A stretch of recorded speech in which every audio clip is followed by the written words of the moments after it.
Boa noite a todas, todos e todos. Bom, a Iris arriscou muito me chamando para mediar a mesa, porque não me lembro de ter mediado alguma vez. Então, eu peço desculpas pela minha inépcia. É um prazer, acho que também, por outro lado, eu acho que eu vou aprender muito e essa mesa tem a ver com um projeto de filme que eu devo fazer no segundo semestre, no ano que vem, que se chama Madame, uma bailarina. Então, estou muito interessada nas intervenções de vocês também por isso. E acho que o professor Paulo já soprou aqui que era melhor a ordem etária, então peço que o senhor comece. Não, ao contrário. Ao contrário. Apesar dos cabelos brancos. Então eu tô. Tá vendo? Não falei que era arriscado. Vai terminar no aniversário. Olha, então, Rubens, professor Rubens. Bom, boa noite a todos, aqui presentes, a mesa brilhante, professor Roberto Schwartz. E eu vou fazer algo que eu não costumo fazer, que eu acho horrível, mas tal qual a Tata também vou pedir desculpas. Quando eu soube que essas feras iam estar aqui comigo na mesa, fiquei um pouco assustado. E daí eu resolvi escrever a minha fala. Mas eu não gosto de ler, então eu ia hoje dar uma estudada para fazer bonito, mas eu não consegui o tempo necessário, compromisso, chefia de departamento, problemas, então eu vou ler. Peço perdão, professor, mas eu vou ter que ler, tá? E, bom, o que eu vou fazer principalmente é uma comparação entre as duas peças, no sentido mais de buscar pontos em comum entre A Lata de Lixo da História e Rainha Lira. Entre a escrita de A Lata de Lixo da História em 1969 e Rainha Lira em 2020, 2021, se passaram mais de 50 anos. As duas peças encenam um diagnóstico da situação política do país, sendo que é uma linha dramática política que liga as duas peças e épocas. A ditadura militar, dos anos 60 e 70, e a retomada da presença de uma direita forte, dos valores conservadores e do jargão militar e anticomunista dos anos 10 do século XXI. 50 anos depois, e a história teimando em se repetir como farsa. As relações, semelhanças, ligações temáticas, dramáticas e contextuais das duas peças são notórias. Há muitos pontos em comum. Primeiro, os textos base. Ambas as peças têm um texto ou outro de referência. A Lata de Lixo da História é uma adaptação direta de O Alienista, de Machado de Assis. Rainha Lira é livremente inspirada em Rei Lear, de Shakespeare. A relação entre Lata de Lixo da História e o período em que foi escrita é clara. O protagonista da peça, assim como da obra de Machado, está no regime de terror em sua pequena cidade de Itaguaí, ao prender grande parte dos habitantes na Casa Verde, uma espécie de colônia psiquiátrica, por suas duvidosas faculdades mentais dos habitantes, e tudo em nome da ciência. A relação com a ditadura é óbvia, principalmente após o AI-5 e as prisões, buscas, desaparecimentos de militantes, simpatizantes ou mesmo infelizes que não tinham nada a ver com a história. Inclusive, na peça tem um grupo de enfermeiros que age como uma polícia militar, perseguindo e prendendo os habitantes da cidade, que, teoricamente, seriam supostos loucos. A metáfora é tão forte do alienista que o Roberto Schwartz não foi o único a trabalhar esse texto nessa época. O Nelson Pereira dos Santos também fez um filme, O Asilo Muito Louco, que também era baseado no alienista. Acho que o filme é de 72, 73. Já em Rainha Lira, a obra de Shakespeare também serve bem de metáfora ao momento político recente do país. Na peça inglesa, o rei se prepara para a sua sucessão, não se decide entre as suas 3 filhas. Uma série de intrigas palacianas movidas pelo poder e ambição das filhas e dos genros do rei criam um vácuo no poder e um final trágico para todos os personagens. A relação com a história recente do país é clara. Um caos político se instaura após as famosas passeatas de 2013, que vão deflagrar o impeachment da Dilma, também uma conspiração palaciana do Congresso e das classes conservadoras, e que vai culminar com a eleição do Bolsonaro em 2018. Inclusive, os personagens da peça são óbvias referências aos personagens reais. Rainha Lira, Dilma, Coiso, Bolsonaro, e o rei, Lula. E o país em que a trama se desenrola é o Brasil. As 2 peças também trabalham com a ideia do Brasil numa constante dicotomia entre o arcaico e o moderno, que é uma questão chave na obra de Robert Schwartz.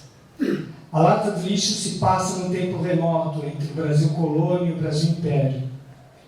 E a Rainha Lira, apesar de estar ambientada no contemporâneo, recorre a uma monarquia, com rei, rainha e conselheiro. As 2 peças mostram esse país tentando ser moderno, mas irremediavelmente preso nas suas raízes arcaicas. Outra questão crucial aproxima as 2 peças. Ambas são centradas em um levante popular. Na Lata do Lixo da história, o levante é contra o terror do médico alienista e suas prisões na Casa Verde. Em Rainha Lira, o levante é contra a injustiça social insuportável no país. Esses levantes talvez articulam, na minha opinião, a principal marca do teatro do Robert Schwartz. Nesses levantes, mais do que um conflito campal, temos um conflito de vozes, e que se confrontam no palco ou na arena de debate os mais diversos atores da sociedade brasileira. E o principal, todos têm voz. Há uma simetria na distribuição de falas e presença dramática, independente do papel e do lugar em que ocupa na sociedade o personagem. Portanto, na esfera da disputa estão todos presentes, com suas falas, argumentos, indecisões, justificativas, razões históricas. É essa máquina polifônica criada por Schwartz que faz com que as peças tenham dezenas de personagens, que praticamente não agem, mas expressam suas visões do país e de si mesmos, e no máximo cogitam o que deveriam fazer. São 2 peças de encenação complexa, dada a dificuldade de se estabelecer um jogo dramático com tantos personagens diversos duelando verbalmente. Na passagem do livro ao palco, Schwartz opera no corpo da narrativa textual para construir seu mundo dramático. Frases descritivas do comportamento genérico da população são trabalhadas em forma de diálogos. O coletivo se transforma em personagem. Por exemplo, em determinada passagem no conto de Machado, quando grande parte dos moradores são internados na Casa Verde, o autor assim descreve a situação. O terror acentuou-se. Não se sabia já quem estava são nem quem estava doido. Quem podia, emigrava. Robert Schwartz aproveita essa passagem e cria o seguinte diálogo. O primeiro, fuja para o Brasil. O outro, mas eu nem sei onde fica. O primeiro, o Brasil é diferente. O Brasil não é deste mundo. Se eu contar, você não crê. No Brasil não há luta de classes, é proibida por lei, na própria Constituição. Lá os brancos e escravos negros dão-se perfeitamente. Portanto, no Brasil não há conflito racial. Você sabe lá o que é isso, meu velho? O Brasil é um cadinho de raças, tradicionalmente avesso às soluções violentas. O outro, se eu escapar dessa, é no Brasil que eu vou viver. Nesse diálogo, de um certo modo, sintetiza-se o projeto poético de Schwartz. A trama é pretexto para a explosão das vozes, quase sempre no caráter crítico e farsesco. Que no caso vale destacar que a peça coloca Itaguaí na Suíça, uma estratégia explícita e irônica de se escapar da censura, autoconsciente também. O Brasil passa a ser uma terra outra, espaço possível de fuga da tirania e do terror do médico alienista. Descreve-se um Brasil simetricamente oposto ao real. Aliás, a questão racial é central na peça, a qual se distancia da matriz machadiana principalmente na descrição do seu cenário, constituído de bonecos, de pessoas negras e espelhos. Durante toda a peça descreve-se a ação dos personagens que esmurram os bonecos e depois se miram no espelho, se recompondo e se sentindo cidadãos de bem. Enquanto no texto do Machado a questão da escravidão está presente discretamente nas entrelinhas do texto, na peça ela é explicitada nessa ação contínua dos personagens. Independente da posição ideológica desses em relação à Casa Verde, todos esmurram os bonecos negros, inclusive o médico alienista, defensor intransigente dos princípios científicos. Essa situação recorrente só é quebrada no final da peça, quando um dos vereadores, chamado na peça de notável, se declara feliz com a volta à tranquilidade em Itaguaí e, como última ação, último gesto da peça, esmurra um boneco negro, que na verdade se revela ser um homem, que o esmurra de volta, jogando o notável num buraco sobre o qual está escrito: a lata de lixo da história. Como um aceno de centelha da possibilidade de revolta ante todo o terror que se viu por toda a peça. Já em Rainha Lira, dois personagens negros. Temos Ricardo, que é o filho bastardo do conselheiro Alves, e que tal conselheiro, por toda a peça, conspira para a derrubada da Rainha Lira. E temos também Progresso, o líder estudantil que lidera as manifestações de rua. Ricardo se infiltra nas manifestações e mata os líderes Progresso e Vera, para logo depois ser morto pelo seu irmão Júnior, filho legítimo do conselheiro, que nunca engoliu essa história de ter um irmão negro. Portanto, mesmo circulando na elite, Ricardo não é considerado pertencente por seus pares brancos e fica sem lugar na sociedade. Já Progresso tem um tratamento diferente. É o grande líder estudantil, talvez inspirado nos estudantes secundaristas que enfrentaram a polícia do governador Alckmin e do secretário de Segurança Alexandre de Moraes. Mesmo fracassando em seu intuito de mudar o jogo social com suas manifestações, Progresso tem um espaço de destaque no campo dramático da peça. Um destaque que o faz ser uma espécie de inimigo, perigo para a sociedade, o que o leva a ser executado. Pode-se inclusive traçar um paralelo entre Progresso e o barbeiro Porfírio, que é o líder do levante na lata de lixo da história. Ambos iniciam e lideram o levante popular. Porfírio contra os desmandos do médico alienista, Progresso contra a injustiça social. Ambos são destemidos, voluntariosos, carismáticos, possuem um discurso que inflama as massas a segui-los, mesmo contra a repressão e violência da polícia militar, no caso da Rainha Lira, e dos dragões do rei, no caso da lata de lixo. Mas ambos, por razões distintas, hesitam e fracassam em seu levante.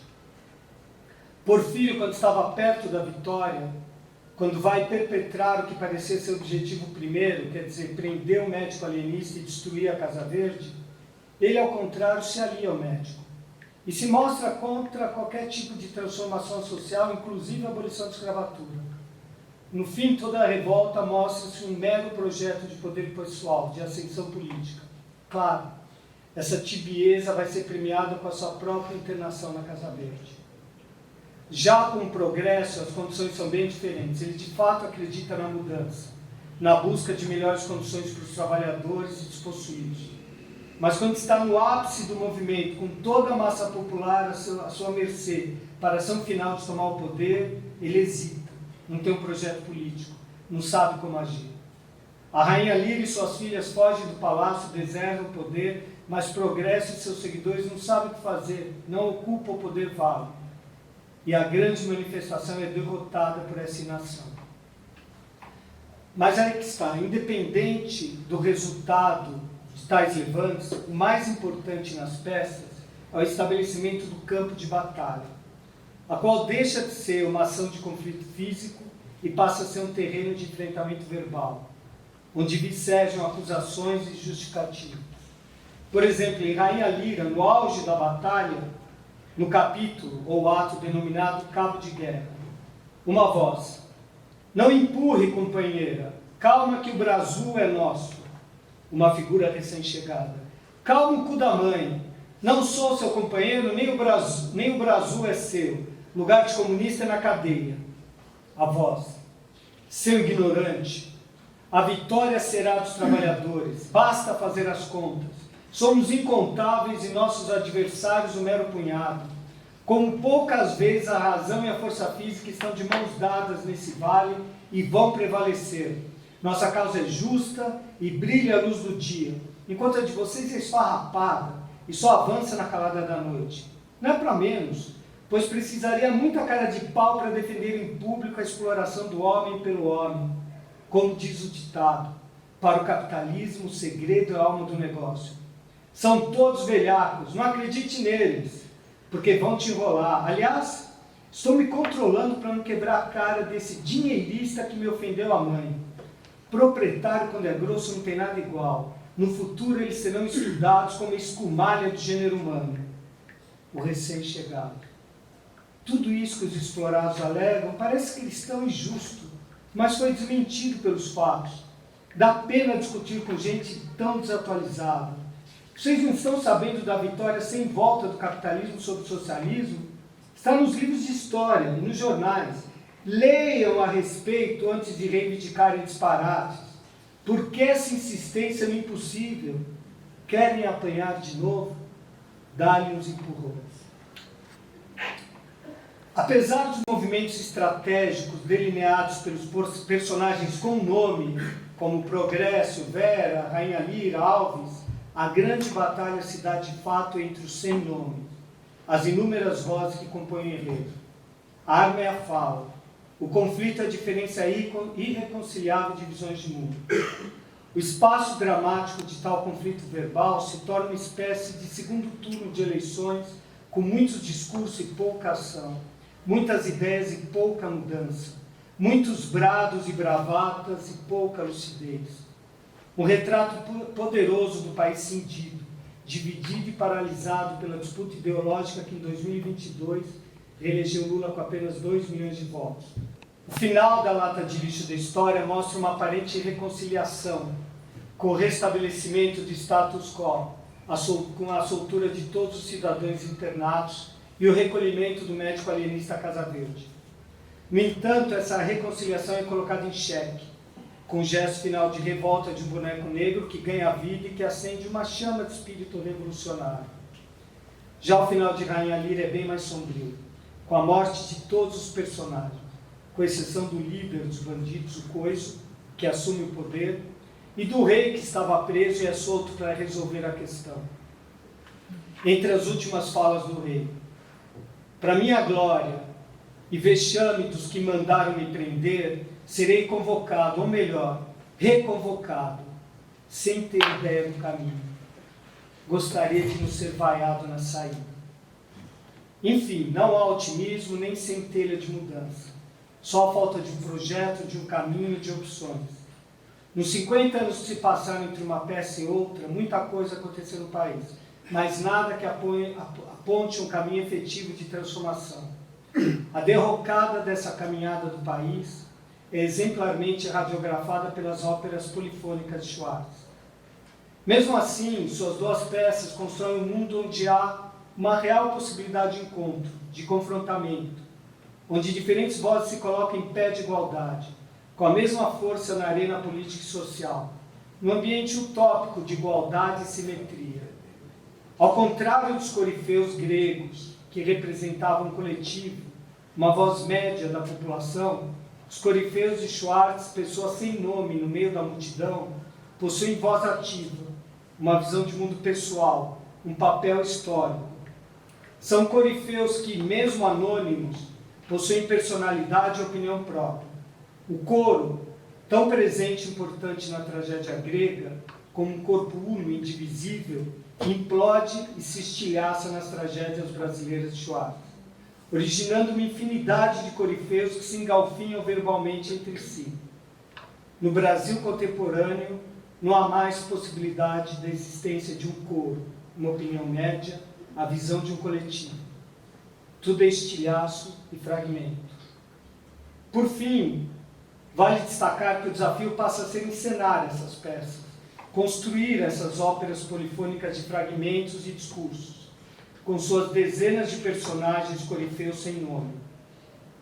Seriam peças escritas para leitura e não para encenação? Talvez sim, talvez não. O dispositivo dos bonecos e espelhos e a lata de lixo da história dá um caminho de construção cênica. E Rainha Lira, qual que é o caminho? A produção de uma narrativa sonora, talvez um podcast, com os personagens enunciando seu papel na trama, uma estratégia brechtiana? Talvez. Ou então transformar todos os corifeus em personagens feitos por só 2 atores coringas, que desempenhariam todos os papéis anônimos, sempre duelando entre si? Pode ser. Em suma, é um caminho aberto, desconhecido e aguardando o seu momento. Enfim, é isso.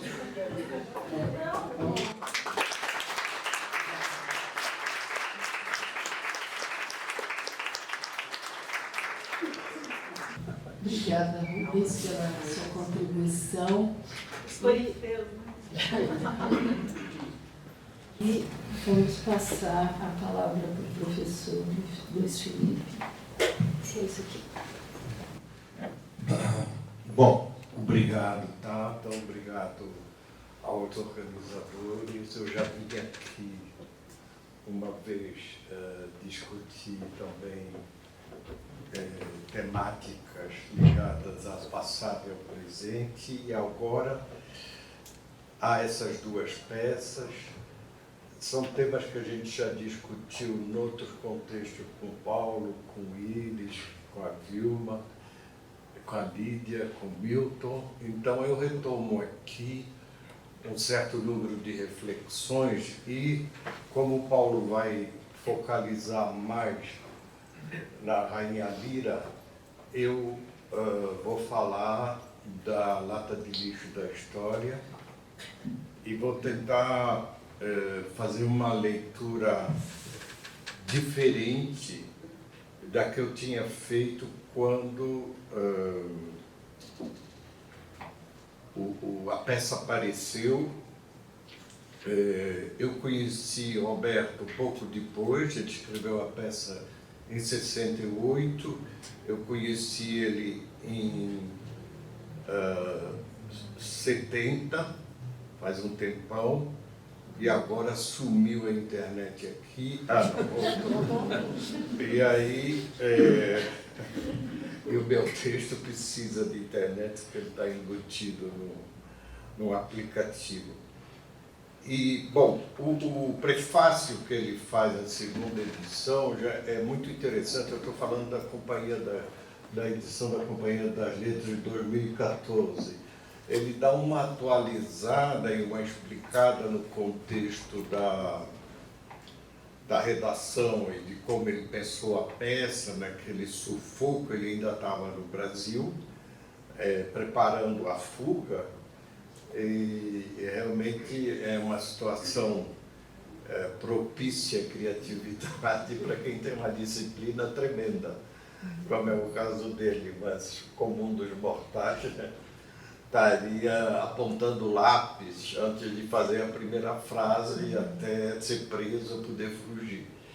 E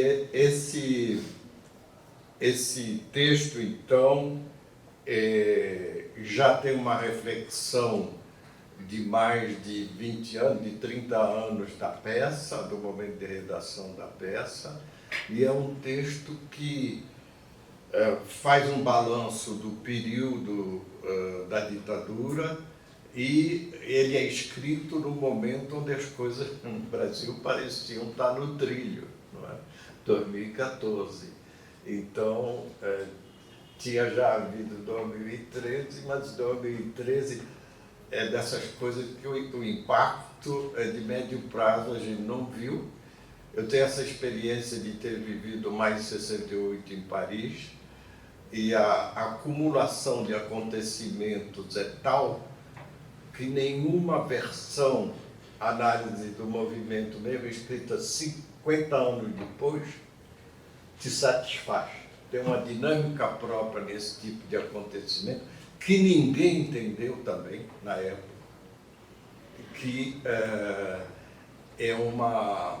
e que, aliás, nós discutimos, o Paulo, o Roberto, eu, Fernando Henrique, num artigo comum feito na Folha há muito tempo, era um aniversário em 98 de maio de 68,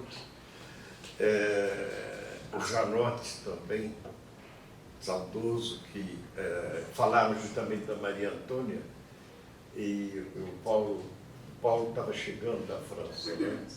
Em 68, aqui. Eu não me lembro. Mas enfim, eu estava aqui ontem, a Assembleia. Você estava aqui, Esse salão.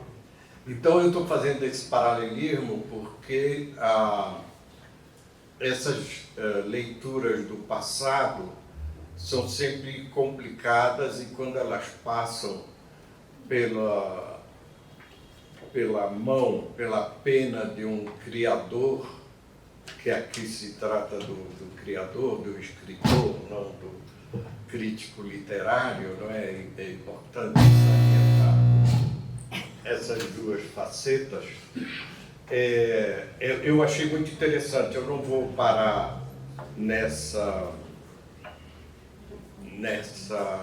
análise do prefácio, mas eu aconselho quem não leu, ler, que é importante essa revisão da peça anos depois. Bom, a questão da peça, não adianta muito comparar com Machado, porque já passou aí a análise do machadiano e já passou o tempo em cima. Mas há um contexto de referência aqui, que eu nem vou falar muito da escravidão, só para falar da parte que o Rubens mencionou, da questão do bom tratamento dos escravos aqui, que não havia racismo e tal. É muito interessante, porque essa versão, que parece coisa de Gilberto Freire, não é, ela vem muito antes, ela começou a ser propagada durante a Guerra Civil Americana, e mesmo antes, pelos abolicionistas do Norte, que diziam que os sudistas eram tão truculentos que eles eram piores senhores de escravos que os do Brasil. Então, é muito interessante, a Célia Marinha de Azevedo chamou a atenção sobre isso no artigo faz muito tempo, e faz perfeitamente sentido. Depois eu andei verificando, o Brasil aparecia como um modelo que os sudistas não eram capazes de seguir. Então, faz parte da parafernália e da propaganda abolicionista nos Estados Unidos dizer que eles eram piores senhores de escravo. Não dava para comparar com os cubanos, que era a colônia, mas o Brasil era um grande império e era um império escravista também. Isso é muito interessante, porque volta essa referência. Ele uma hora fala, no nosso grupo, o máximo aqui é ter escravista de esquerda. Parece absurdo, mas não é inteiramente falso. Havia toda uma vertente abolicionista que nós chamamos de emancipacionista. Teixeira de Freitas, por exemplo, que achava que a abolição deveria vir gradualmente. Então, para não causar prejuízo para ninguém e não deixar toda essa gente escravizada abandonada, que tumultuaria o país e prepará-los para a abolição. Então, a ideia veio o fim do tráfico, não entra mais escravizado. Veio a lei do ventre livre, não nasce mais aqui. Vem a lei dos sexagenários e tira os velhos da linha de frente. E quando acaba a escravidão? Quando o último escravo morrer. Isso não deu certo, porque com o censo de 1872, que o Machado conhecia bem, que não foi publicado em 72, ele foi publicado anos depois, provavelmente, quando a peça do Machado foi escrita, ficou claro e os abolicionistas projetaram que o Brasil ia entrar no século XX nessa teoria gradualista, com um número importante de escravos. Aí veio o abolicionismo é direta já. O abolicionismo é direta já, o emancipacionismo é a graduação lá da saída do Geisel. E então havia gente que era contra a escravidão, mas não queria perder os 2 ou 3 escravos, como aquele personagem que diz Porfírio. Então, havia, sim, gente progressista que tinha escravo, que tinha escravizado. Esses são os paradoxos que havia na época e que não são os únicos. Os anarquistas portugueses eram colonialistas. A colonização aparecia como elemento de civilização de povos atrasados. Havia muita gente de esquerda colonialista, até na França, até o Mitterrand, ministro do interior, durante a Guerra da Argélia, na Quarta República ainda. Então, há uma marca dessas coisas que parecem absurdas, mas que estão no chão real de onde veio a peça e onde procedia o escravismo. Roberto, o trabalho dele é um trabalho de... A palavra-chave é a disfarçatez, não é? Ele escreveu até um ensaio sobre isso, é algo que está impregnado na peça. Mas eu queria, nessa releitura que eu fiz nos últimos dias, me veio uma outra ideia dentro do texto, é a referência constante à ciência. A referência à ciência como, de maneira impositiva, a maneira impositiva, ciência tem vários trechos assim,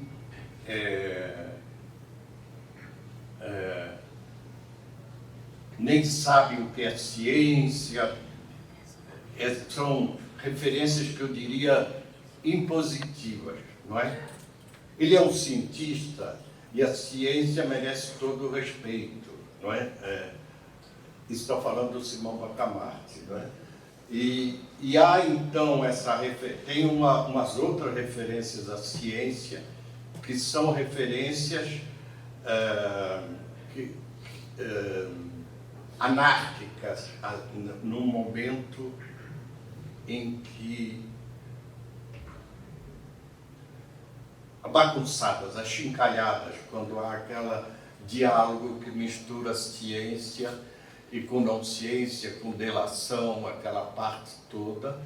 E isso, então, me fez lembrar muito, e aí eu vou fazer referência a um contemporâneo do Machado, mais ou menos, é o Flaubert e Bouvard e Pécuchet. Há essa referência do Simão Bacamarte, que é um médico psiquiatra, não é? O outro que é o boticário, Crispim. o Crispim, admirativo com relação ao médico, é o ambiente médico dos personagens da Madame Bovary e da família do Flaubert, e o Bouvard e Pécuchet é uma gozação em cima da ciência. O Malraux dizia que é o maior canular, a maior brincadeira da literatura do século XIX, e é essa diferença fundamental entre saber e conhecer, que é a chave. Você pode aprender no livro, você não sabe nada.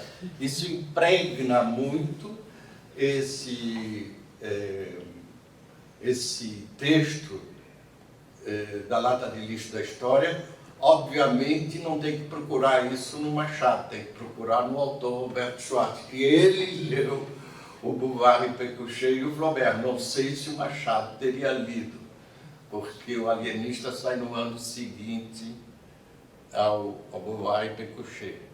E, inclusive, no dicionário de Des Reçus do mesmo Flaubert, que é no mesmo espírito, tem, vocês sabem, é por tópico, não é? E tem lá esclavagem, escravidão. Está muito na moda elogiar a escravidão. Flaubert botou lá no dicionário de Des Reçus. Então, é algo que eu queria sublinhar. Eu vou deixar para falar o que eu penso, então, da outra peça, da Rainha Lira, depois que o Paulo falar, se ele permitir.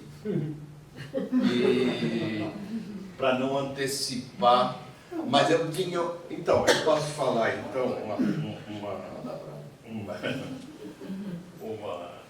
na questão da Rainha Lira, há essa degradação toda da política, das classes sociais. Me lembrou também um outro livro, obra literária que a gente discutiu, é o nosso grupo, que é o Anos de Chumbo, do Chico. A essa degradação de famílias, de classe, só que no Chico é mais individualizado, não é? E há toda essa ideia de uma desorganização, e aí eu tenho um palpite. Eu não estava aqui, como eu disse, quando eu estava falando no começo da minha fala, eu falei que como mais 68, 2013, só pode falar quem se especializou no assunto ou quem estava aqui. Eu não estava, não entendi nada, então faço parte. Mas há algo que foi um gatilho, eu acho, que dá para ver de longe, que deve ter impactado essa situação toda, e que, quer dizer, o Roberto escreveu a peça no meio das peripécias todas da prisão e da libertação do Lula. E lá atrás, aquele discurso final do Lula, né? Que é um momento fantástico. Eles vão me soltar porque eles não conseguem controlar a situação, está dito mais ou menos assim, que eles criaram sem me soltarem. Mas há algo que está lá atrás, que não aparece na peça, eu acho que funcionou nesse caos de 2013, que é o seguinte: quando o Fernando Haddad é eleito, em 2012, o Lula estava enrolando 3 sucessores potenciais dele, Ciro, Eduardo Campos e Aécio. Ele falou para Aécio também que ia ser sucessor dele. Como todo bom político, ele não tinha nenhum sucessor, mas ficava distribuído. De repente, se a Dilma e Fernando eleito prefeito, tinha um caminho para ser governador. Quer dizer, se em 2014 o Lula voltasse, ou mesmo que a Dilma ganhasse como ganhou, o Fernando teria tempo para ser o sucessor. O Lula teria 2 mandatos a partir de 2014, e o Fernando aí saindo de governador de São Paulo iria. O PT ia ter 40 anos de governo seguido. Isso enlouqueceu todo mundo. Esse cálculo político imediatamente levou à candidatura do Eduardo Campos. Eduardo Campos imediatamente viu que estava sendo enrolado, radicalizou o Ciro e radicalizou o Aécio, aí já profundamente desenganado. Mas criou outro tipo de liderança também, como o Eduardo Paz, nessa vaga de tentar cortar fazer um atalho para subir. Então, eu acho que essa perspectiva que não aparece na peça, mas aparece em 2013, é um pouco concretizada por um fantasma que se criou agora, e que está no fim da peça, com a volta do Lula à presidência. Quer dizer, o golpismo dá-se de uma falta de perspectiva, apesar da quase vitória do Bolsonaro. As condições de 2018 não vão se reproduzir. É muito difícil haver uma situação igual àquela, mesmo criada artificialmente. Eu não vejo esse tipo de situação possível. Mas, enfim, o espectro de um partido social-democrata e uma candidatura que defenda pobres é o fantasma, não estou falando do socialismo, hein? Então, é o fantasma que ronda um pouco essa peça e essa crise política. Bom, e aí, para terminar, eu vou ler uma mensagem presidencial ao Congresso feita pelo Ernesto Geisel, que é o darling aí de uma esquerda nacionalista, na qual eu não me incluo, e que disse o seguinte, para vocês verem se não é Simão Bacamarte e não é também personagem da Rainha Lina. O Congresso, antes de tornar-se um ente político, o cidadão deve ter sido um indivíduo de físico são e limpo, e também um indivíduo consciente, racional e socializado. O desenvolvimento social dinamizado pelo meu governo está criando a maioria e as minorias de amanhã. Quer dizer, nós voltamos a Pombal, que é uma versão muito mais civilizada desse pessoal que está massacrando os índios, sempre lembrando que o Pombal também fez duas companhias de tráfico de escravos, simultaneamente a libertação dos índios, e é com isso que eu queria terminar essa frase do Geisel, que não está tão longínquo assim ainda, e é um espectro também, está no horizonte político brasileiro. Obrigado.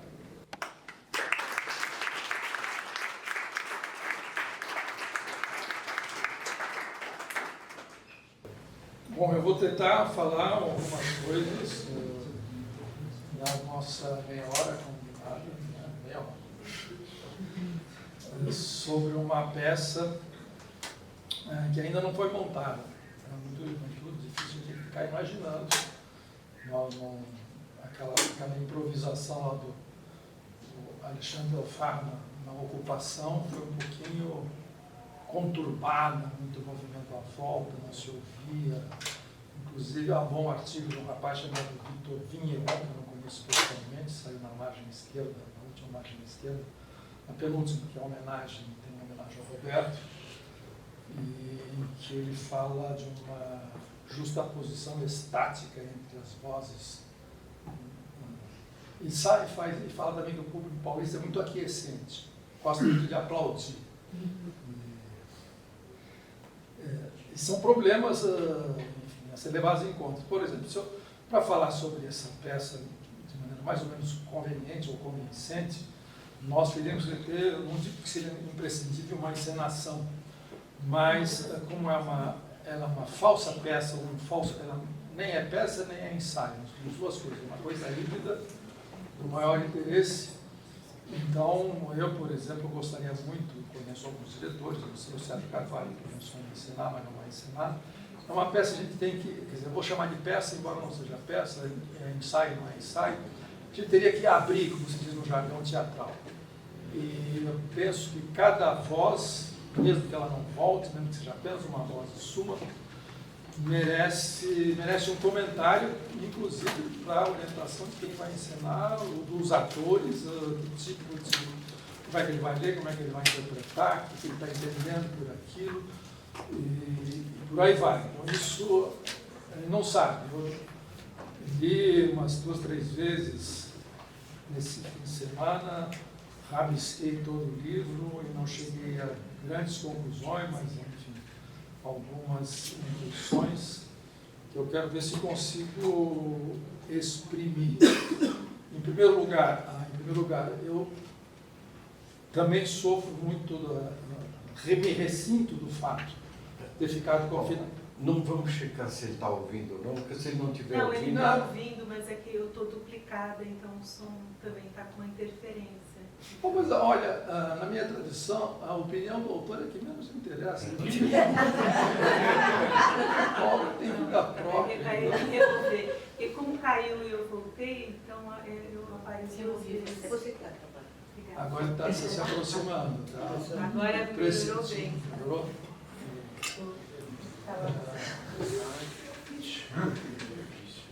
Bom, o Vigneron justamente disse, esse rapaz que não conheço, Vitor Vigneron, um rapaz que escreveu um esplêndido ensaio a respeito, fala dessa multiplicação de vozes. Essas vozes têm que ser interpretadas, ou por atores ou por quem lê. E é por aí que eu vou começar. Mas todos os comentários que eu li são poucos, mas todos muito bons. A começar pela orelha do livro, que eu recomendo vivamente, mas como o autor não assinou, eu vou guardar o anonimato dele, não vou dizer quem é. E muita gente se baseou, muita gente boa foi atrás da orelha, 34, e tomou como ponto de vista composicional as dicas que o autor da orelha dá. E que, de certa maneira, é a linha mestra da peça que é ensaio, que é uma espécie de contradição generalizada entre tudo aquilo que se fala. Não importa se é de baixo, ou se a voz vem de baixo, vem de cima, se vem de classe média, se é trabalhador, se é estudante, se é político, se é... Não importa o que, essas vozes não dialogam, elas fluem. Inclusive ele comenta, o Vigneron comenta, o Sérgio Carvalho, que imaginava a peça como uma grande assembleia, mas uma grande assembleia que depois vai para a rua. Mas nessa assembleia ninguém é interrompido. Todo mundo fala livremente, são raros os apartes, não há... Enfim, para a gente ter uma noção do que seja essa multiplicação de vozes. Todo mundo fala em polifonia, ele também falou em cacofonia quando ele se referiu à lata do lixo. Todo mundo repete essa fórmula, mas a indicação feita que está na orelha, que a gente se verifica nas primeiras páginas que se lê, é a contradição generalizada. Todo mundo se contradiz, mas é um tipo de contradição muito específica. Então, um tipo de contradição não é que ninguém não se contradiz, mas é uma contradição ideológica, política, de posição, de atitude, de visão. E cada frase, cada discurso, ele se autorrefuta e ele se desmorona. Logo, à medida que ele se desmorona, o próximo confirma, de modo que você volta ao anterior já num nível mais elevado. E essa técnica composicional que atravessa toda a peça, vamos chamar de peça de uma vez, para nos entendermos, ela vira uma questão de método. É uma espécie de autodesmoralização recíproca de todo mundo por todo mundo e no interior de si mesmo. Ora, isso não está dado, não é a trivialidade, todo mundo se contradiz, as ideologias têm um fundo falso, você abre e sai muita coisa, isso não está dado de antemão. E quem fez uma boa observação sobre isso também é uma outra pessoa que eu não conheço, está na Alemanha nesse momento, fazendo uma tese sobre um cara chamado Claudio Cardinali. Não é com eu, o sobrenome. Mas o pai e a mãe é um grande admirador da grande Cláudia. Cláudio Cardinali. Foi publicado recentemente. Ele me passou assim que escreveu, há um ano atrás, foi publicado recentemente, acho que no Remate Mares. Eu recomendo vivamente, é um grande ensaio. E ele tem várias observações, ele segue justamente esse princípio. esqueçamos as referências nacionais imediatas. O RG de todo mundo, tentando identificar os personagens, que aí tem graça e é superficial. Vamos prestar atenção, como recomendo o professor, quando faz análise do Machado, não só do Machado, vamos prestar atenção na composição, na estrutura que compõe a peça. E o principal dessa composição está novamente a indicação que está na orelha, é essa contradição generalizada. Ora, eu acho, e inclusive ele tem uma grande tacada que eu digo o seguinte: todas as falas lúcidas, se você abre um pouco, se você puxa uma besteira. E todas as besteiras, se você abre um pouco, você puxa uma observação inteligente. Então, ninguém é inteiramente nulo e ninguém é inteiramente brilhante, ninguém vê tudo e ninguém é completamente cego. E esse é o princípio compositivo. Ora, o que eu me pergunto é o seguinte: esse princípio compositivo é o princípio compositivo do Machado de Assis, do século XIX brasileiro, e essas incongruências e a multiplicação dela tinha que ver com a incongruência básica, que na frase que ninguém compreendeu até hoje no Brasil e fora do Brasil, a respeito das ideias fora do lugar. Um século depois, ele generalizou o que ele chamou lá naquele artigo do século passado, 1972, comédia ideológica nacional. Ele multiplicou no fim de linha que nós estamos vivendo nesses últimos 10 anos, no horror chamado bolsonarismo. Então, a comédia ideológica que ele estudou à perfeição, tanto é que o Machado é indissociável dessa comédia ideológica que ele decifrou, ele transportou para o fim do século brasileiro, para o início do século XXI brasileiro, num momento de crise a partir de junho.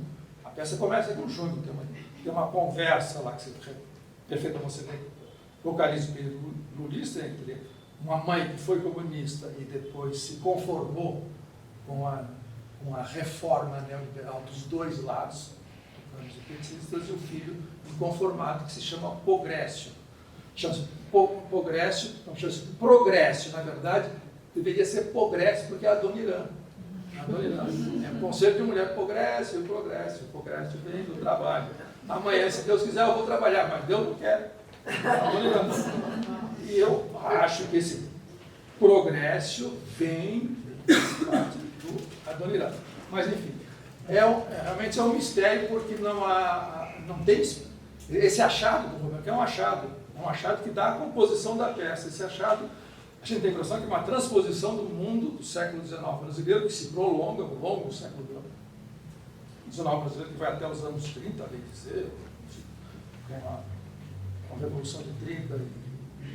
Ele é transposto para o início do século XXI brasileiro, é a composição do nosso fim de linha, de modo que a falta de saídas e de soluções está entrançada nesse emaranhado de contradições nas falas. E, portanto, não há nenhuma fala que seja inteiramente afirmativa. Mas já vou dizer que há uma exceção, e a exceção é grave. Não há nenhuma fala afirmativa, ela não é, portanto, o texto não é edificante, mas tampouco ele é um texto catastrofista, não há saída. Ele não está dizendo que não há saída, porque, agora não dá para exemplificar muito, na verdade ele não pode dizer que não há saída, porque há grandes momentos em que as falas se tornam poéticas, mas baseadas em evidências políticas. São falas que sobem, a um nível elevadíssimo de elaboração literária. Você está diante de um grande escritor, uma peça de um grande escritor, não é que tudo seja perfeito, não tem dá umas derrapadinhas, mas os momentos grandes são momentos que são grandes tiradas literárias. E por essa tirada literária, pelo simples fato de ter beleza estética, no certo sentido, significa que há alguma saída. Eu tenho minhas falas prediletas, se eu fosse um bom leitor, eu as leria.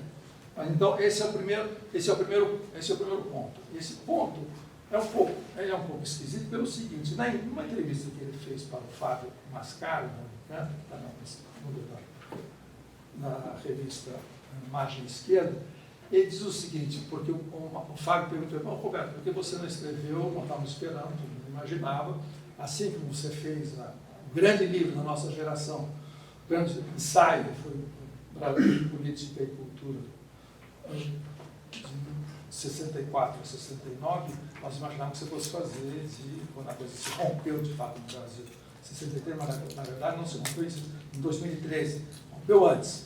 Na periodização do Roberto foi lá atrás, na verdade, nos anos 90, quando ele escreveu o famoso Fim de Século. Ele registrou, e antes disso, quando tinha comentado o Chico Buarque no estofo. Mas, enfim, imaginava que você fosse pegar essa década, até chegar a essa culminância monstruosa que chama Bolsonaro, e fazer um ensaio igual. Ele falou, eu não resolvi não fazer um ensaio, porque eu não me sentia enfronhado, tal como eu estava, e participando disso como eu estava entre 64 do golpe e o AI-5. Participei da vida cultural, vida teatral, musical de São Paulo, do Brasil, politicamente, nos grupos, nas organizações. Então, eu acompanhei a pulsação daquela conjuntura. E agora é a distância.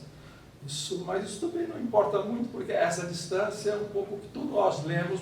Ninguém esteve todo 24 horas por dia durante 2 meses na rua, e eu, depois, nos outros anos subsequentes, fazendo a mesma coisa. Então, é um pouco coisa lida, notícias de jornal, entrevistas de militantes, assim por diante, é o material que um artista usaria.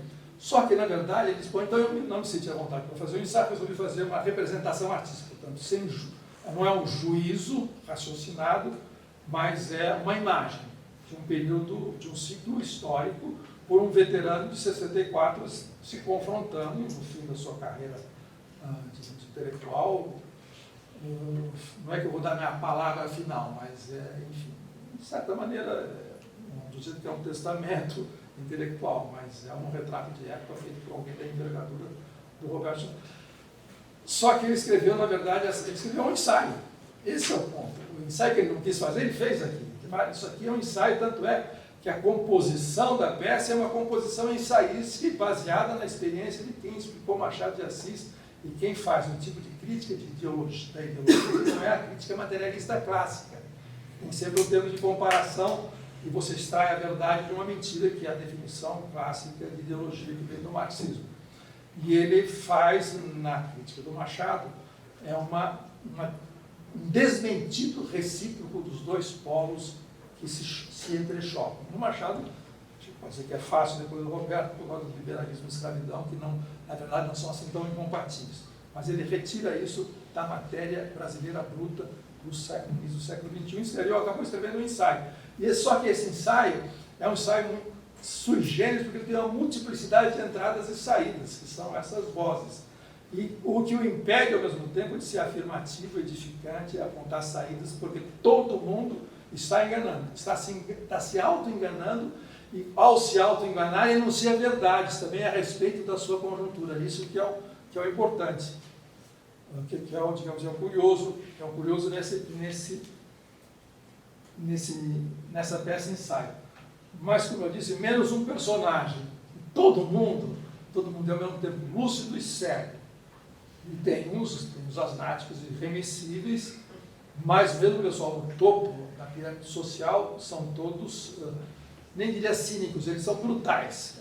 As famosas mediações que são canceladas, você diz, enuncia imediatamente. Não há nenhum interesse em mediatizar a sua fala com vários elos intermediários até chegar à conclusão que está lá escondida no fundo da gaveta, que é a verdade ideológica daquilo que você falou. Isso é abolido, como é na lata de lixo, aliás, o conceito é do Roberto. As transições canceladas. Mas há um personagem que não se contradiz, que não diz besteira. Olha, não diz besteira nesse sentido trivial. E tudo que ele fala é a expressão exata do momento histórico que se está vivendo e que ele encarna. É o chefão, é o dono do morro, que começa com o chefão da favela e depois vira o coisa, que é o Bolsonaro.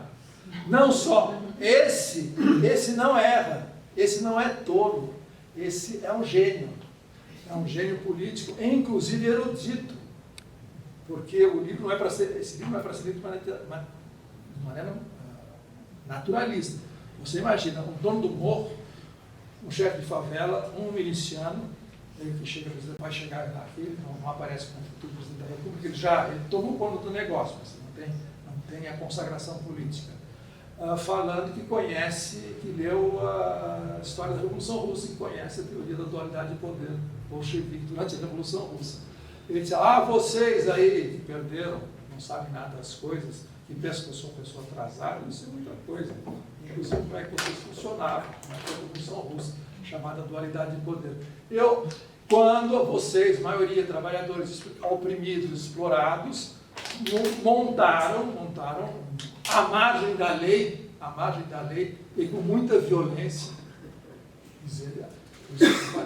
à margem da lei, com muita violência, montaram um poder paralelo chamado Soviet, e que esse poder depois fez que nós sabemos que está nos livros de história. Ele não vai falar de ditadura do proletariado, ele fala o condomínio do medo. Esse condomínio do medo terá sócios, esses sócios são aqueles que tentaram um golpe, que não deu certo, esse golpe está mais ou menos disfarçado. São traições de dois idiotas, um Fidelino Alves, um conselheiro, um banqueiro e outro industrial, dois patifes, ao mesmo tempo espertos e meio idiotas, enfim, que serão, digamos, representam a classe dos sócios desse condomínio do medo que o chefão vai instalar. Então, o chefão, a partir de um certo momento, quando ele se apresenta e diz o que ele é, o que ele faz, uma das princesas, no caso a Valentina, que é a princesa de passado guerrilheiro, como é a mãe dela, a rainha, diz, mas que barato, não usa essa expressão, obviamente, nem que legal, mas que coisa espantosa, Você está, a rainha vai propor sociedade ao chefão. Você está conseguindo fazer, que é organizar os despossuídos dessa terra num partido revolucionário que nós sempre quisemos fazer, não conseguimos. Você está fazendo. Então, eu não disse para vocês que vocês estão me subestimando, por aí vai. Então, ele sabe o papel histórico dele, ele sabe que ele é uma contrafação de uma revolução que não aconteceu e que a molecada, de vez em quando é chamada de molecada, na rua, e outros lumpings, vinham ensaiando e eu vou realizar. De modo que todas as intervenções do chefe são de uma lucidez, de uma precisão espantosa. Esse não se engana e nem pretende enganar ninguém, inclusive da aula. E comove uma das princesas de passado guerrilheiro, porque vê ali a realização do nosso programa. Nosso programa que é a organização dos pobres à margem da lei, da ordem, da legalidade, como um contrapoder. E, finalmente, eu até achei simpática a figura, importante, pensando no passado. Então, essa é uma exceção notável a respeito dessas vozes que está... É como se o autor, não está dizendo isso, mas dissesse o seguinte, assim como o jovem Marx dizia que o comunismo era o enigma da história, enfim, decifrado, o Coiso, nesse momento ele já virou o Coiso, eu sou o enigma da história e finalmente decifrado.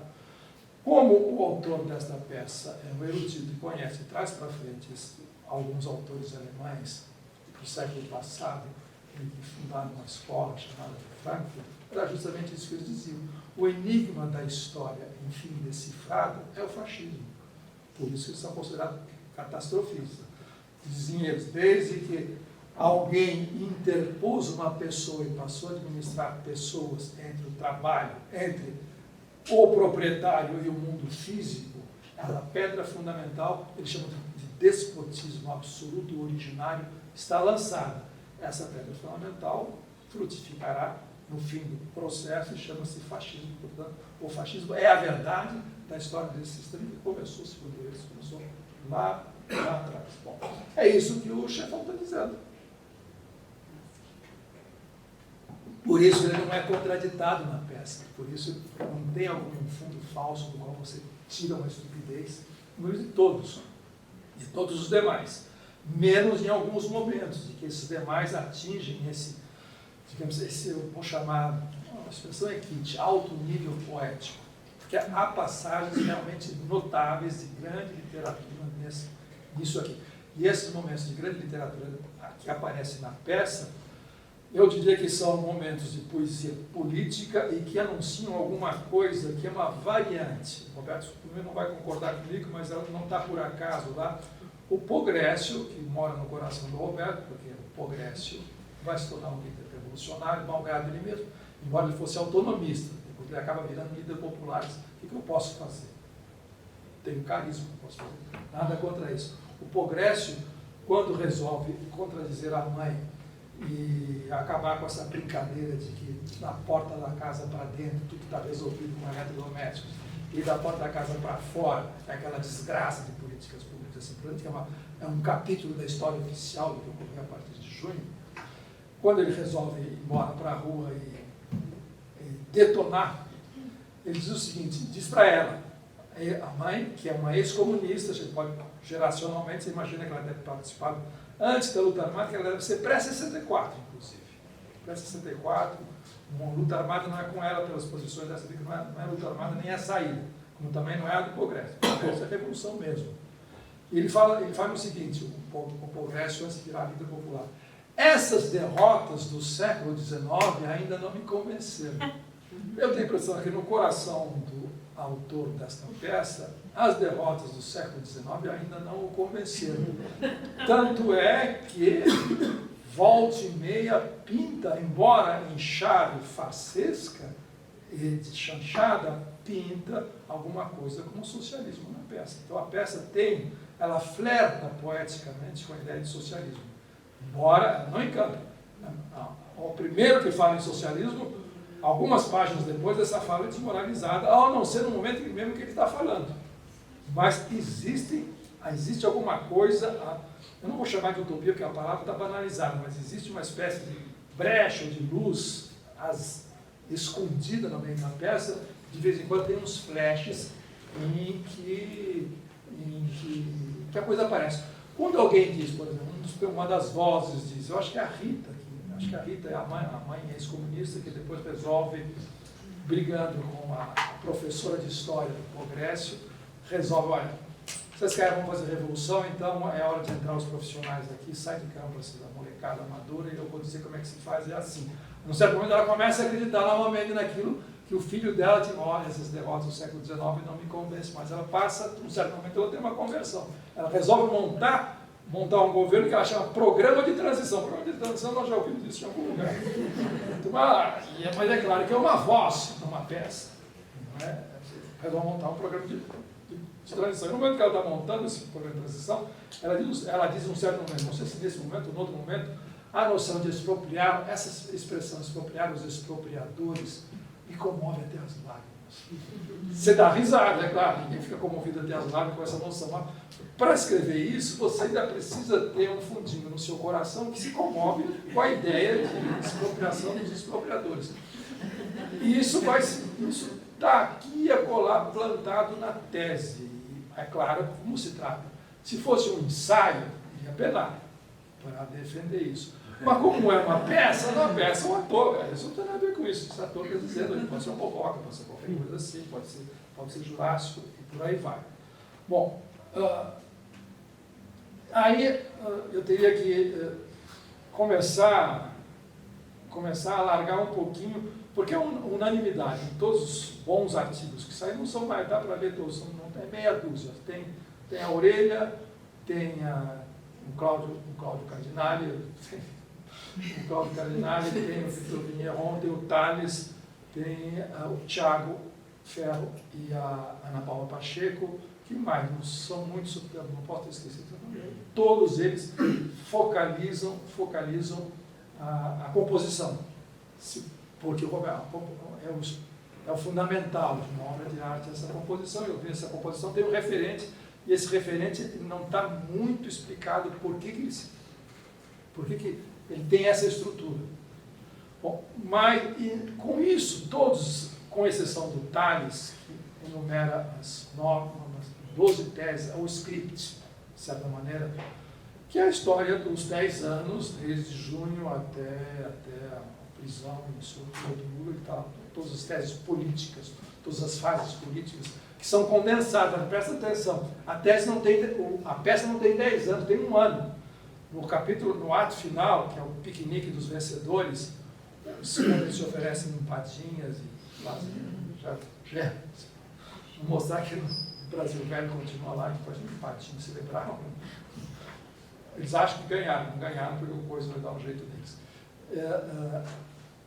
Quando eles estão comendo empadinha, ele fala, nós merecemos esse momento de comer essas maravilhosas empadinhas da dona Maricota, qualquer coisa assim. Nesse ano de atribulação que nós vivemos, tudo se passa em um ano. A condensação artística permitida é um ano, tudo se passou em ano, quando na verdade são 10 anos.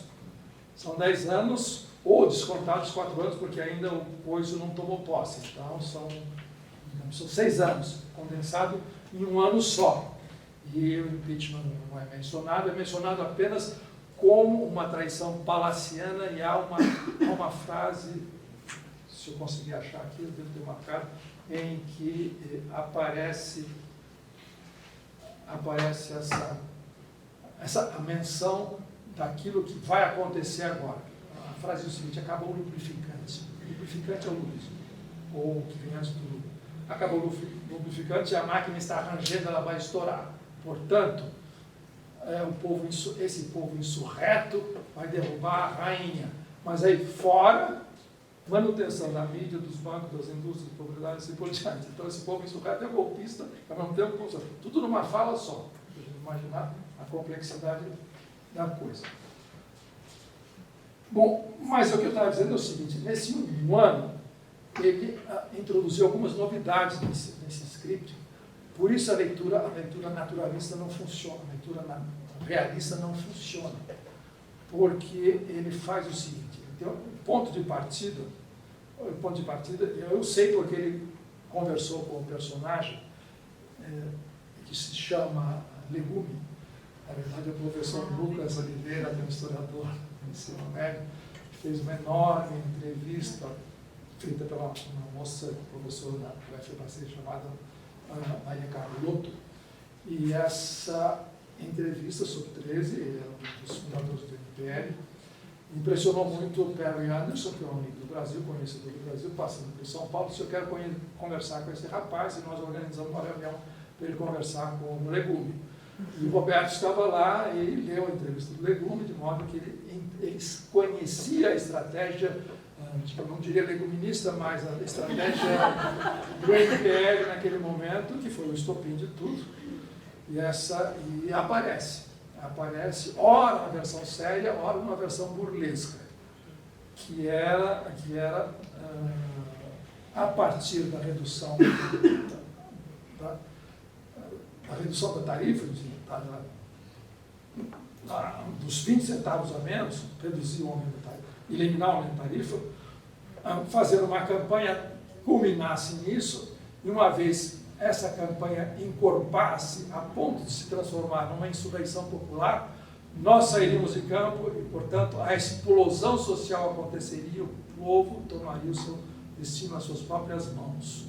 Isso é, a nossa estratégia era a explosão e a provocação de uma tempestade. Provocar uma explosão e uma tempestade, mas que saiu do controle. Aí é o resto. Esse ponto de partida é mantido pelo Roberto. Em várias fases, em várias falas. Eles depois fizeram a crítica disso. No início de 14, falaram, olha, o artigo chama os limites da tática, foi escrito por dois rapazes, Leonardo Cordeiro e Caio Martins. Na época, eles estavam com seus 20 anos de idade, nos limites da tática. Isso não funcionou. Nós estamos vendo que não funcionou. Isso não funcionou, essa tática era limitada, mas, de qualquer maneira, essa explosão aconteceu. E aí o Roberto acrescenta alguma coisa dele, do autor da peça. Essa explosão acontece, na real, ela saiu do controle e foi sequestrada, como se diz no jargão, pela direita, depois pela direita tradicional, que não conseguiu, depois pela extrema direita, e acabou, nós sabemos que acabou. Mas essa não era esse o plano. O Roberto, o que ele faz? Diante desse impasse, a fábula da peça, que tem que ser decifrada, ele faz com que isso dê certo. Incrível. Isso é imaginação, não tem nenhuma correspondência na realidade. Isso dá certo. Existe, de fato, na peça, acontece um levante popular, com todas as vozes contraditórias que se denegam, renegam, voltam a se reafirmar. Isso mobilizou milhões de pessoas. Essas pessoas foram para a rua, não era apenas por 20 centavos, embora seja uma palavra de ordem da direita, da extrema-direita. O pessoal do MPL dizia por 20 centavos, se nós queremos apenas chegar a tarifa zero e começando a baixar. Ponto final. Agora, se esse simples momento de reduzir uma tarifa provoca uma convulsão social, então tem alguma coisa errada nesse sistema. Aí o povo vai decidir o que faz. Bom, mas voltando. O Roberto faz com que essa estratégia, cuja limitação eles tinham assinalado em vários artigos, não só eles, todo o povo da esquerda organizada, não autonomista, partidos, etc., não funciona, sem organização não vai funcionar, ela dá certo. Existe uma insurreição popular que chega e a toma de assalto o sonho de toda a esquerda no mundo inteiro durante mais de um século, que era o assalto do Palácio do Inverno. Eles chegam lá. O povo sublevado entra no Palácio de Inverno e várias vozes, não tem problema, várias vozes dizem, está dando no rádio, ou nós falamos agora com o Congresso, eles acabam de entrar no palácio, o povo entrou e está sambando dentro do palácio. Qualquer semelhança com o 8 de janeiro não é mera coincidência, é semelhança mesmo. Tem uma coisa, tem a ver com outra. Não dá para dizer, nós somos fascistas aqui. Não. Exatamente, entraram no palácio, estão sambando lá dentro. Uma coisa é sambar e outra coisa é vandalizar.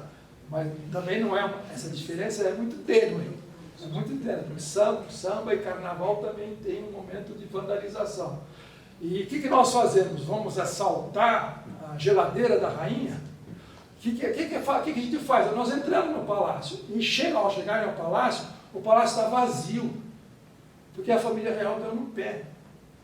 É nesse momento que os golpistas, traidores, os cabalados, o complô todo, imaginando pegar carona naquela insurreição popular, vão começar a puxar os pauzinhos até que eles encontram o chefão, porque ao fugir do palácio, do inverno, ao fugir do palácio, elas entram, acho que foi guiado pelo Waze, porque entram numa favela. Eles saem do palácio, entram numa favela, a favela tem lá o chefão, eles estão fazendo aqui.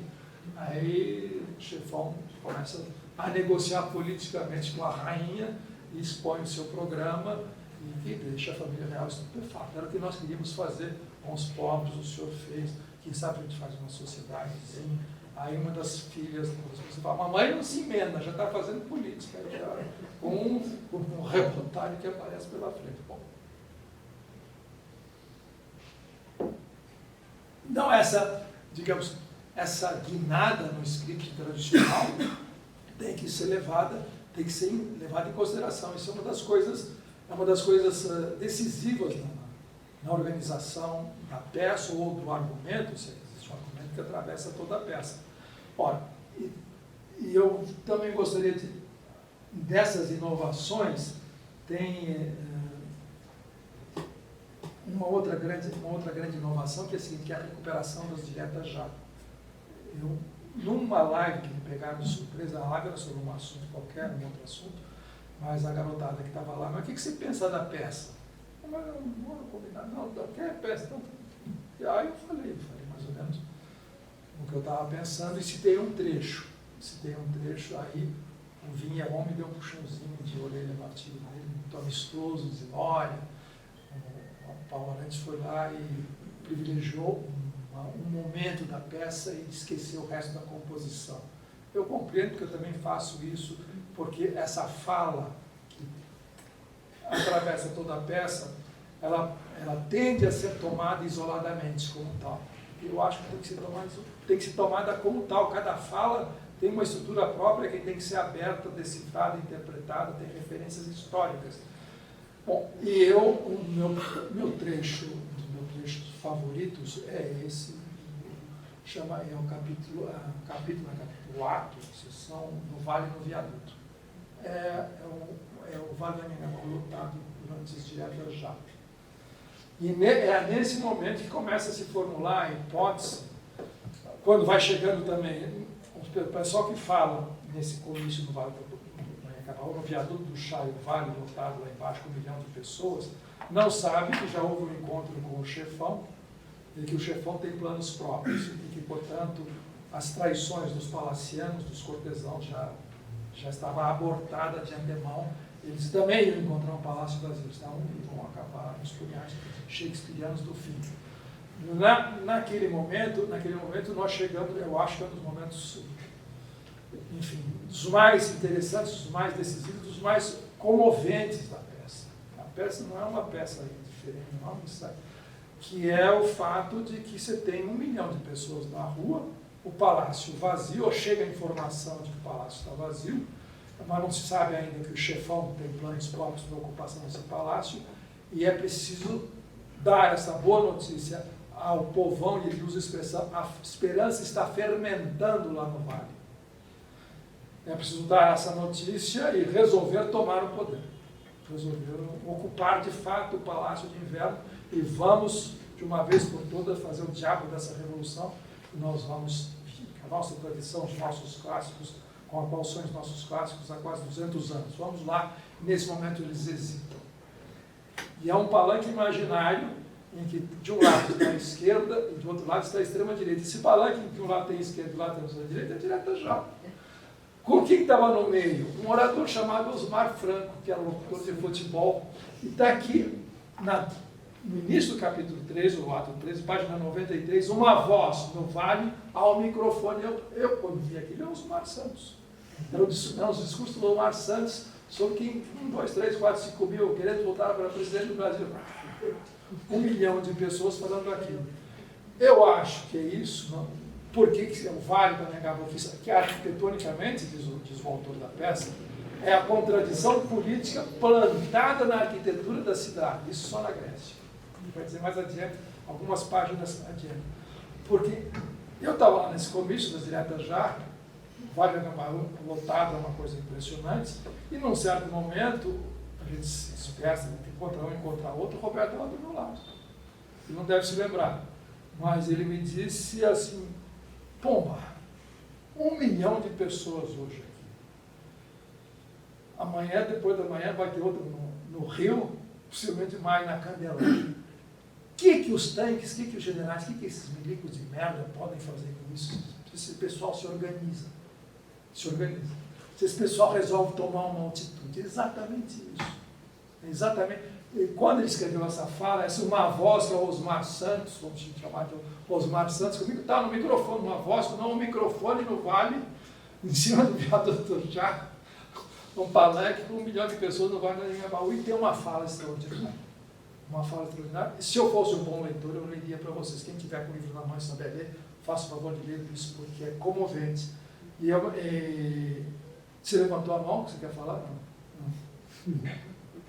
Camaradas, atenção à história que o céu está contando nesse fim. Ele descreve o céu, as nuvens. Ele descreve a luta de classes entre nuvens no céu do Anhangabaú.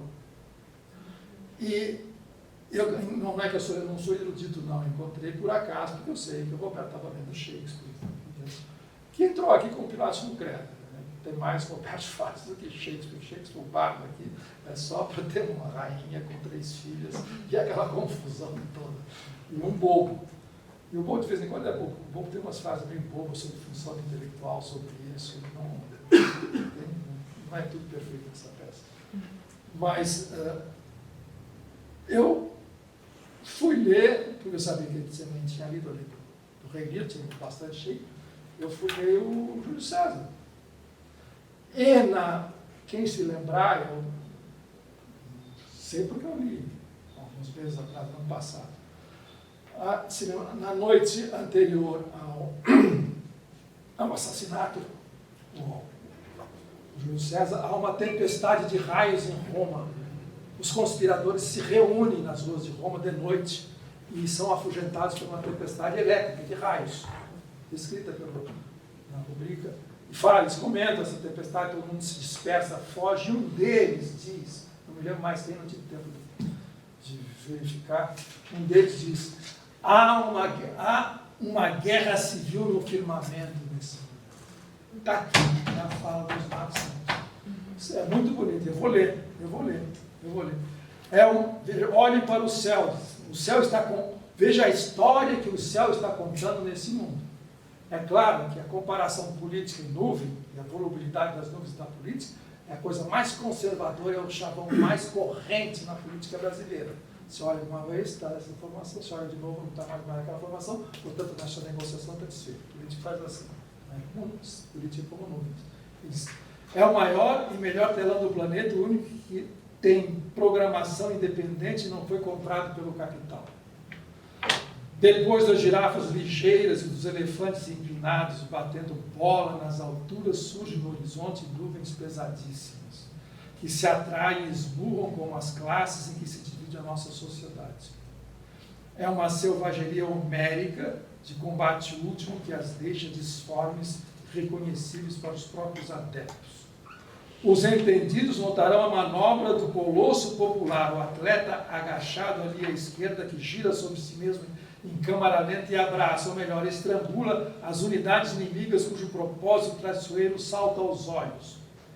A jogada, se não me engano, tem algo da inteligência, aí ele corta, porque tem que cortar. Você tem um momento que você já está se encaminhando para um momento histórico sublime, que é uma revolução que está sendo anunciada no céu, há uma guerra civil nesse momento, ele corta e diz o seguinte: a jogada, se não me engano, tem algo da inteligência estratégica do nosso grande líder Progrécio, que é o autonomista inicial que virou um líder popular carismático que se é comparado com Jesus Cristo e assim por diante. Bom, aí a professora Vera vai cair em cima dele.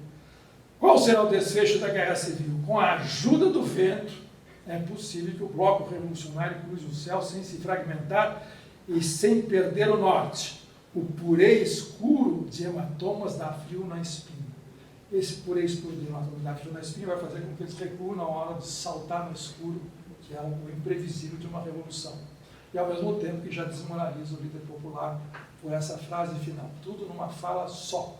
Você vai lá, você vai ao máximo, e volta para o mínimo e continua. Aí tem as grandes cenas em que o Progresso resolve liderar a revolução, mas nesse momento eles hesitam de dar esse salto no escuro. São passagens de grande impacto literário, malgrado o autor, porque tudo que ele não quer é esse tipo de sublimação ou de êxtase ou de coisa elevada. Aí o Progresso hesita e a professora Vera, que o trazia no garrote para que ele organizasse e ouvisse as velhas lições do marxismo clássico, diz, ela o perdoa, diz: o clamor do vale me deixa histérica, não diga absurdos, moleque, eu te dou porque ele está hesitando, mas que ninguém sabe o que fazer, qual é o próximo passo? Veja lá embaixo a esperança fermentando, o que eu faço? Ela falou: pois então, diz a Vera, mexa-se, berre alguma coisa. A boiada, bom, já desclassificou. A boiada está ansiosa, louca para arriscar. Senão ele diz: não vou jogar o meu povo no desconhecido. Não, mas jogue. Aí ela vai e toma o microfone. E diz uma frase que é a seguinte: se o povo organizado, além de esclarecido, despolui o lixão da injustiça que o governo do dinheiro acumulou, cacete. Falei difícil, não entendeu nada, ninguém entendeu nada, nem eu. Você corta imediatamente. Ao mesmo tempo, o socialismo está ao alcance da mão. Isso que é o jogo dessa peça.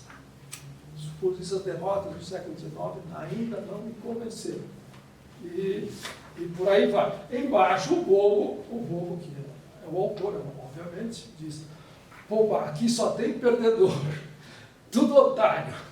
Mas ele diz: a nova era chegou. Só que a nova era tem dois sentidos. A nova era pode ser o bolsonarismo, como pode ser o início de um processo que vai dar alguma coisa chamada socialismo, e por aí vai. Aí eu não posso evitar de citar um pouquinho uma outra coisa das modificações que ele fez na fábula, que é esse personagem, que é, obviamente, o meu predileto, deixa eu verificar porque é chamado Zé da Baderna. Zé da Baderna, que talvez todo mundo vai dizer: não, mas essa peça foi feita com notícia de jornal. Ele não esteve na rua, ele não sabe de nada. O artista não precisa estar na rua. Um escritor não precisa estar na rua, basta imaginar. Se ele imagina, ele tem acumulado 60 anos de experiência política, estética, literária, para quem ir para a rua?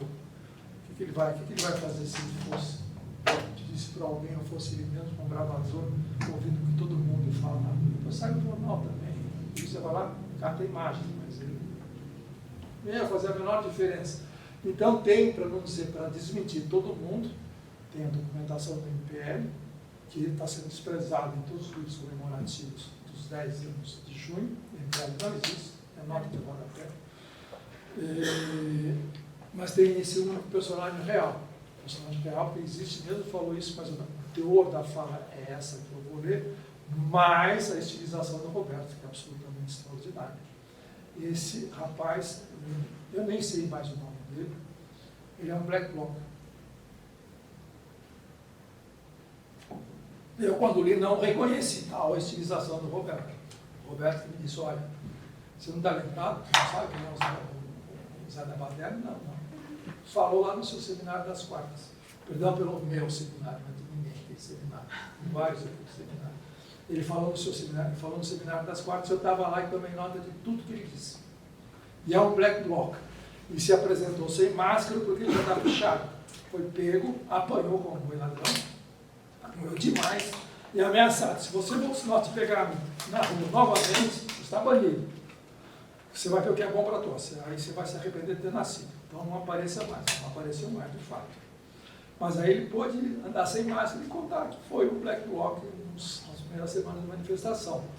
E é o Zé da Baderna. E ele aparece no grande comício do viaduto, do Vale do Anhanguera do viaduto, em que está chegando a notícia de que o Palácio de Inverno foi tomado e agora nós vamos governar.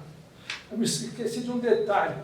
No início, nos 2 ou 3 primeiros atos, quando lá o enunciado do programa, vamos chamar autonomista de insurreição popular, que explode espontaneamente, ele é dito o seguinte, isso está lá também, está lá nos moleques. Quer chamar, sou moleque, chama agora, eu estou com quase 30 anos, 40 anos. Lá diz o seguinte, a nossa estratégia é tornar o país ingovernável. Uma vez ingovernável, aí nós negociamos.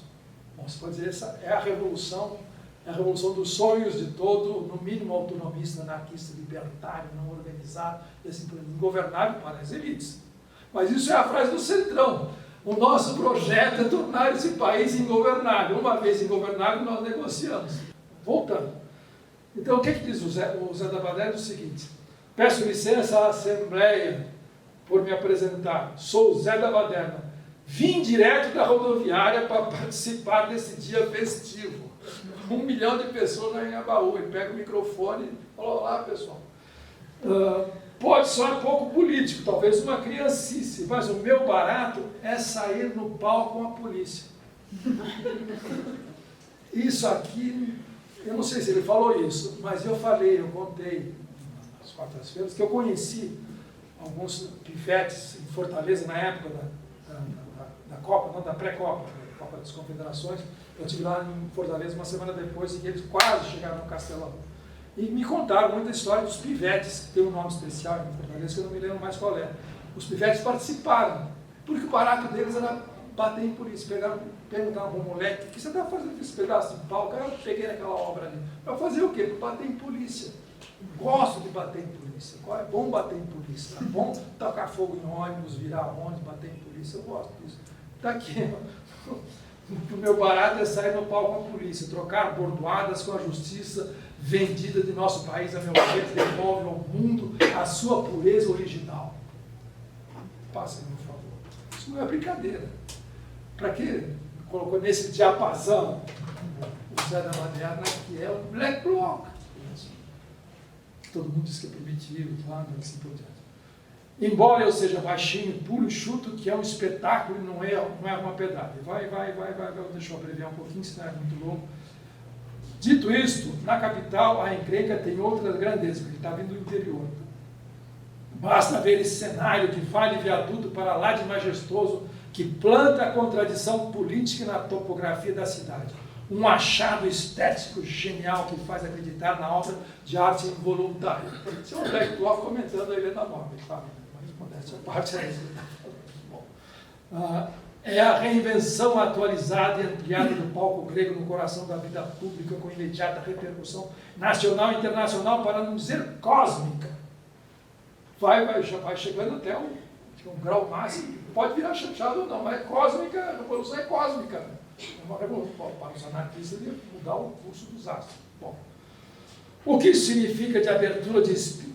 O que isso significa de abertura de espírito? O autor é Alfuler. Portanto, a reflexão aqui é fundamental. Todo o eixo da peça se resume ao fato de a possibilidade dos esbulhados desta vida alcançarem a reflexão, refletirem sobre a sua própria condição. Esse programa iluminista, ele não abriu mão. Está presente desde os fuzis, no autor da peça. Bom, o que isso significa de abertura de espírito? A abertura de espírito é um tema kantiano. Ele leu a crítica do juízo, que eu sei, ele fez um seminário com o Lebrun sobre a crítica do juízo. É uma das virtudes da faculdade de julgar a abertura de espírito. O que isso significa de abertura de espírito para um baderneiro de província, vocês não podem imaginar. Alô, alô, gente boa da minha terra. Agora o cara popular entrou na televisão. Alô, alô, gente boa da minha terra. Chico Buarque, estou. Aqui estou eu no Jornal Nacional, no centro dos acontecimentos, escapando a vida besta do interior e fazendo história. Bom, você ri, a gente ri, mas é comovente isso. Porque o povão aparecendo na televisão, sendo filmado, que era o ideal do Benjamin, quando escreveu a obra de arte da reprodução técnica, o direito do povo de ser, a própria imagem ser filmada publicamente. A velha senhora, diz aqui ao meu lado, o progresso, sem favor as duas tendências da Revolução Contemporânea, a professora velha e o progresso. À minha direita estão os fascistas. Ele diz, não é um palanque, é claro, um palanque surreal, imaginário. E lá embaixo, last but not least, baderneiro shakespeariano. E lá embaixo, last but not least, apinhados e estourando como pipocas, os juízes da contenda, que vão decidir o futuro da nossa espécie. É um pouquinho Marragone, a luta de boxe de Marragone, tudo condensado na voz de um baderneiro. Daqui a poucos minutos, quando o mundo vier abaixo, desço para o vale e ocupo o meu lugar na multidão, para garantir a contribuição e a glória da baderna. Batendo e apanhando, tratando de cima para baixo os nossos opressores, tombando os carrões da burguesia e partindo o blindex das multinacionais. Lavamos a nossa alma do resto de 500 anos de escravidão. Aí qual é a grande conclusão fantástica? O pessoalzão nasce hoje, se é que nasce, tem sempre um sinal, o Homo sapiens insubmisso, um macaco de tipo inédito, esperado ansiosamente há muito tempo.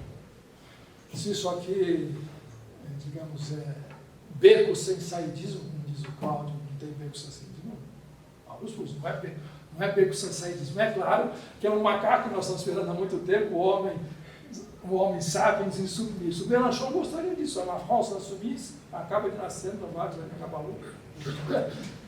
Mas é um macaco de novo tipo. O Mélenchon não gostaria de ser chamado de macaco de novo tipo. E por aí vai. Mas, enfim, isso ele diz na entrevista, não estou avançando nada demais. Para mim, um dos pontos nevrálgicos da peça é o fato de que sempre dá para chegar lá. Aí a gente olha para o abismo olha de volta para a gente, como já disse o grande filósofo, e na última hora a gente recua porque somos responsáveis, assim por diante, aí volta a miséria cotidiana. Então é isso.